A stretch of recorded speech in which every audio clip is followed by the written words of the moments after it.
আচ্ছা সবই বুঝতে পারলাম, আমগো ছোটবেলায় বিয়ে হয়েছিল, আমরা খেলার সাথে, আমার তো কোনো কিছু মনে পড়তেছে না। 15 বছর ধরে তোমার স্মৃতি লালন করে আমি তোমার অপেক্ষায় ছিলাম।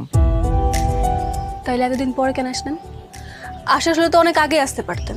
হ্যাঁ, আমি আমার মতো 100টা আশি যদি ওর পিছনে ঘুরে তাহলে তো তোমার কিছু যায় আসতো না। মিলি, এই ঠুনকো ভালোবাসার জন্য তুমি আমাকে অস্বীকার করবে?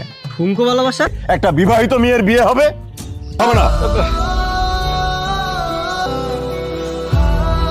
ভাঙেনি বিয়ে, তুমি ভেঙেছো। এই বিয়ে ভাঙছো বলে কি আমি তোমারে বিয়ে করুম? আর আমি সারা জীবন বিয়ে না করে থাকবো, তারপর আমি তোমার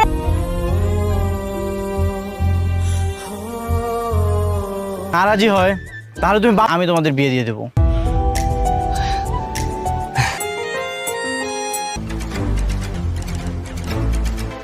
বুঝলাম না, তুমি এখানে